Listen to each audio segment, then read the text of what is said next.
Hi, Samantha. Hi. I have a question for you. Okay, let me put my smart glasses on. Okay, here we go.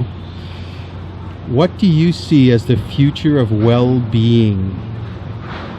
Oh, the future of well-being is all in energy mastery. No. Yes. It's all we have left. They're poisoning the air and the food, and the water's all messed up. We're being forced to become breatharians, don't you think? We all want to be breatharians. We have to depend on the outside world, right? I believe that the more we're in tune with how we energetically show up for ourselves and for others, I mean, really,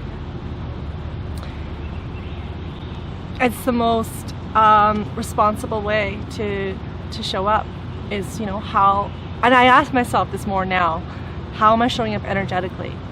And I find the older that I get, I continue to ask myself that question more and more. Well, how's my energy? How's my energy going right now? Like, am I showing up like an asshole, or am I showing up like ready to serve? For me, well-being is this all-encompassing, full holistic approach to addressing one's health. We oftentimes hear this whole mind, body, and soul connection. And what that truly means is that we're addressing all variables and aspects of one's health. So that can entail mental health, emotional health, spiritual, physical, everything all-encompassing. To me, the future of wellness, it's got to be meditation. Really, everyone taking responsibility for themselves, for their own personal well-being. And really, how you do that, you check in. You close your eyes, you get to know what's inside, what that looks like, and trust yourself. That's a big one. I think that is a balance between all of the emotions, the mental, the physical, the spiritual, everything, and to remember who we really are. Because all of the emotions is what holds the program of who we are in our paradigm, and that's how we live it out. It doesn't matter if it's like through our job, through our relationships, where it comes into your life. It's like it's an energy out there that's attracting, it's magnetizing everything to you to play out your emotions. So when people realize that and they start letting go of their emotions, easy as connecting with nature and Father Sky and Mother Earth, right? And remembering who they are and letting those go. I'm fresh with this. I love this question because I was really feeling this lately, especially after doing the ayahuasca ceremony. That really opened me up to that everything is energy. I went into that ceremony and sort of like became a million little particles and realized that I'm nothing, but I'm also everything at the same time. And I was like, wow, this is really amazing to have this level of understanding and knowing that I can control my energy. I am in control of how I show up energetically. That really is such power, and it does sort of change the game. It's like, You see, how shall I put this? A group aspect? absolutely 100%. Yeah. It's perfectly opening up on the planet. This is the thing about contrast. There's so much contrast happening on the planet right now, which things look like hell.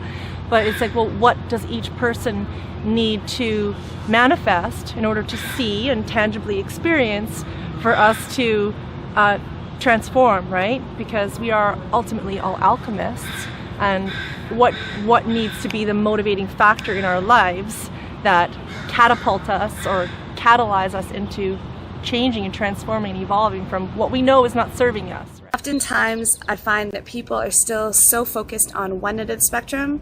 Health is still very targeted much towards treatment rather than prevention. And I think it's so important that we're establishing this self-care and self-love approach to addressing one's health.